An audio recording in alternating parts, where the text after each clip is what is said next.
আসসালামু আলাইকুম ওয়া রাহমাতুল্লাহি ওয়া বারাকাতুহু। আশা করি সবাই ভালো আছেন, সুস্থ আছেন। আলহামদুলিল্লাহ, আপনাদের দোয়ার বরকতে আমাকেও আল্লাহ তাআলা খুব ভালো রেখেছে। তো এক নজরে কোরআন থেকে তরজমা করতেছিলাম।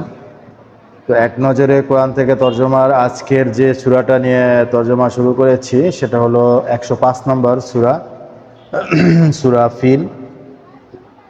এটার শুরু এবং শেষ যেভাবে হয়েছে পুরোটাই আপনাদের সামনে তুলে ধরব। আশা করি সবাই উপকৃত হবেন। তো নাজিলের ধারাবাহিকতা, এই সূরাটা 19তম সূরা হিসাবে নাজিল হয়েছে। এর আগের সূরা কাফিরুন, পরের সূরা ফালাক নাজিল হয়।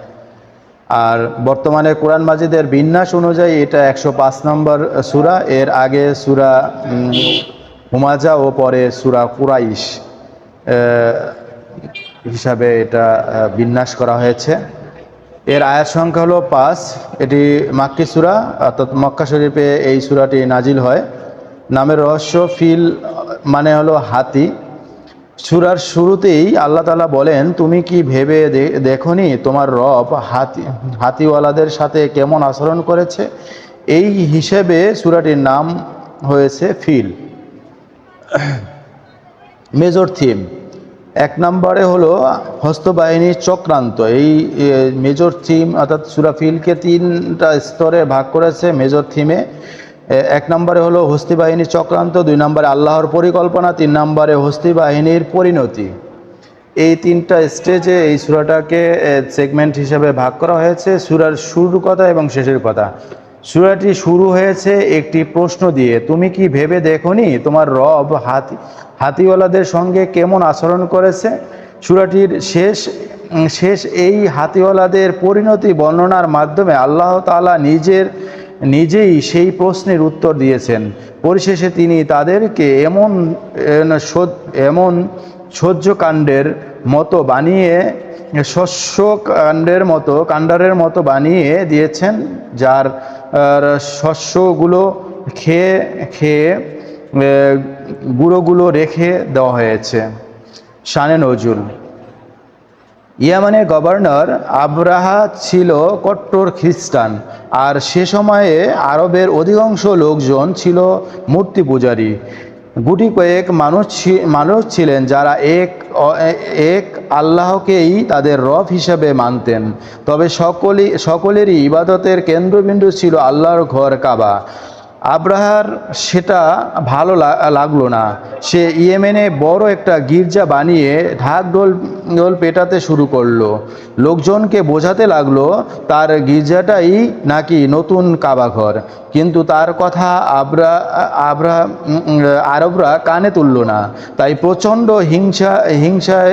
হিংসার বশবর্তী হয়ে সে সিদ্ধান্ত নিল কাবাকে ধ্বংস করে ফেলবে। বিশাল সৈন্য বহর নিয়ে রওনা হলো আবরাহা। পথে যেতে যেতে চলতে লাগলো তার বাহিনীর নির্লজ্জ লুটতরাজ। একদিন রাসূল সাল্লাল্লাহু আলাইহি সাল্লাম এর দাদা আব্দুল মুত্তালিব 200 উটও লুট হয়ে গেল। খবর পেয়ে তিনি ছুটে এলেন আবরাহার কাছে। আবরাহা তাকে দেখে অভিভূত হয়ে পড়ে ভাবতে থাকে, কুরাইশদের এই নেতা বুঝি কাবা ভাঙতে বাধা দেবে। কিন্তু আবরাহাকে অবাক করে দিয়ে আব্দুল মুত্তালিব শুধু নিজের উটগুলো ফেরত চাইলেন আর পরিষ্কার করে বললেন, আমি উটের মালিক, তাই আমার উট আমি ফেরত চাই। আর এই কাবা ঘরের একজন মালিক আছে, তার ঘর তিনিই রক্ষা করবেন। আর হলো তারই আবরাহার যখন কাবার কাছাকাছি এসে পৌঁছলো, তখন উড়ে এলো এক ঝাঁকে ঝাঁকে পাখি। প্রত্যেকের সাথে ছিল 3টি করে পাথর। দুপায়ে দুটি, ঠোঁটে একটি। সেই পাথর আব্রাহার বাহিনীর উপর নিক্ষেপ করার সাথে সাথে শরীরে পচন ধরতে শুরু করলো। এভাবে পুরো বাহিনী মারা পড়ে। এই ঘটনাকে মনে করিয়ে দিতেই এই সূরাটি নাজিল করা হয়। এই সূরাটি ইবনু কাসির তাফসির হাদিস নাম্বার 7/557 থেকে বর্ণনা করা হয়েছে।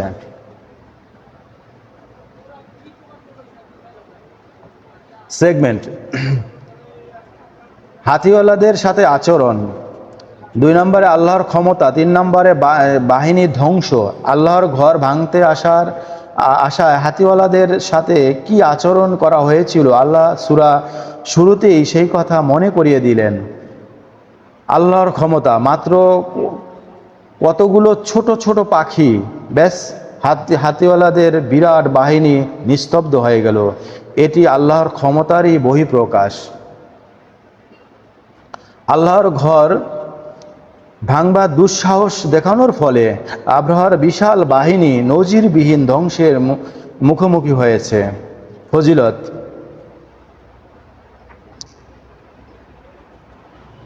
মারুর ইবনে সুয়াইদ রাদিয়াল্লাহু আনহু থেকে বর্ণিত, তিনি বলেন, আমরা ওমর রাদিয়াল্লাহু আনহু এর সাথে একবার হজের সফরে বের হলাম।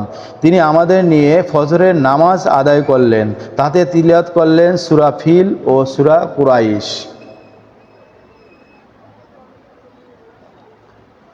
এটা এফেক্ট। আল্লাহর বিরুদ্ধে দাঁড়িয়ে আব্রাহার বিশাল হস্তি বাহিনী সমূলে ধ্বংস হয়েছে। এই ঘটনাটি স্মরণ রাখুন। এতে আপনার মনে আল্লাহর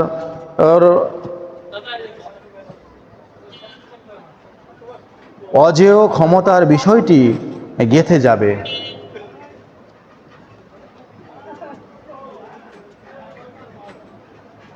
গতিপথ,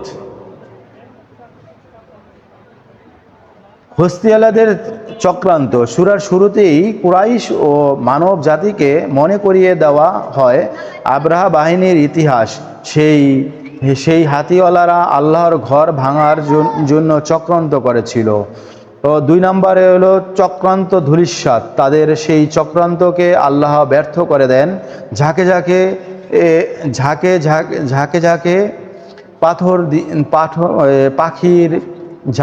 ঝাঁকে ছোট ছোট পাখিকে পাথর দিয়ে পাঠান তিনি।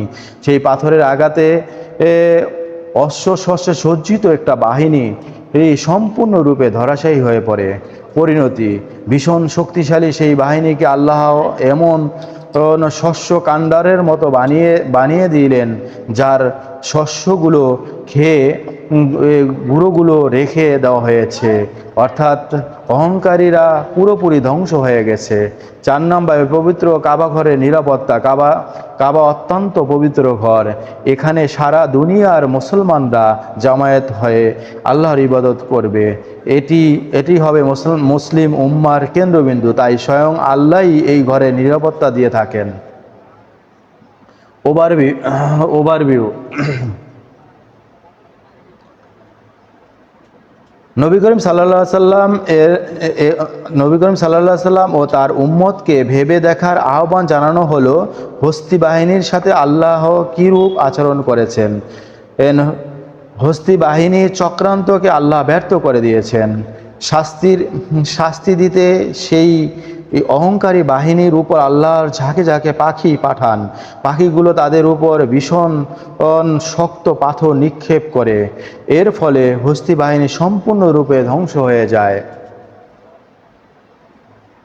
কেস স্টাডি, 60,000 সৈন্যের বিশাল এক বহর নিয়ে এসেছিলেন আব্রাহা। সাথে ছিল অনেক হাতি। উদ্দেশ্য আল্লাহর ঘর ভেঙে ফেলবে। এত বড় এক বাহিনীর জন্য এটা কঠিন কোনো বিষয়ই ছিল না। তারা ভেবেছিল, যাক, দেখব আর জয় করব। পথে তেমন কোনো বাধাও পেল না সত্যি।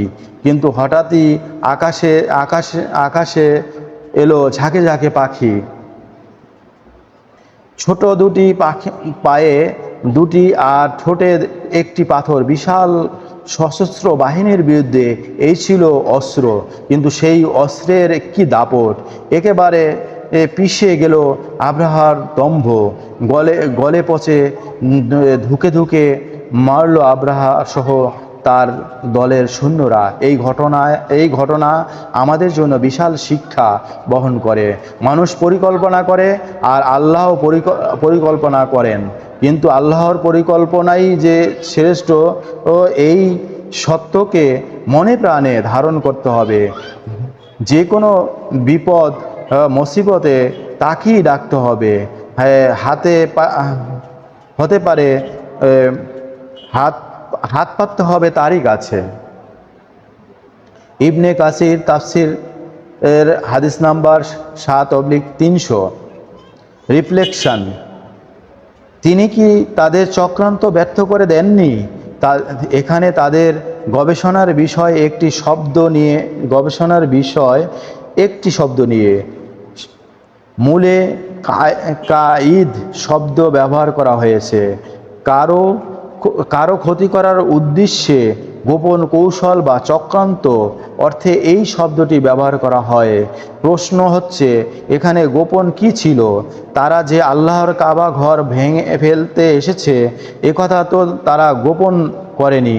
তারা প্রকাশ্যেই 60,000 লোকের একটি বিশাল বাহিনী আর হাতির দল নিয়ে ইয়েমেন থেকে মক্কা এসেছিল। তাহলে তাদের চক্রান্ত ছিল কি নিয়ে? আসলে কাবা ভেঙে ফেলার পেছনে তাদের গোপন উদ্দেশ্যটি ছিল ভিন্ন। তারা মূলত কুরাইশদেরকে বিধ্বস্ত করতে চেয়েছিল, সমগ্র আরবকে ভীত সন্ত্রস্ত করতে চেয়েছিল, যেন দক্ষিণ আরব থেকে সিরিয়া পর্যন্ত বিস্তৃত যে বাণিজ্য পথ আরবদের কাছ থেকে তা ছিনিয়ে নেওয়া যায়। এটি ছিল তাদের মক্কা আক্রমণের গোপন কারণ। কিন্তু আল্লাহ তাআলা সেই চক্রান্তের কথা বিশ্ববাসীর সামনে তুলে ধরেন, কারণ তিনি যে অন্তর্যামী।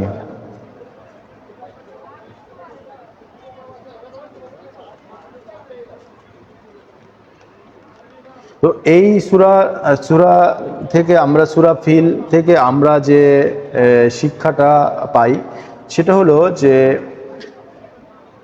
আল্লাহর ক্ষমতার কাছে পৃথিবীর কোনো ক্ষমতাশালী লোকই আসলে কোনো ক্ষমতার অধিকার রাখে না, অর্থাৎ কোনো শক্তি রাখে না তার ক্ষমতার কাছে। কার ক্ষমতার কাছে? সারা বিশ্ব একদম তার ছোট্ট একটা পাখির সমানও না।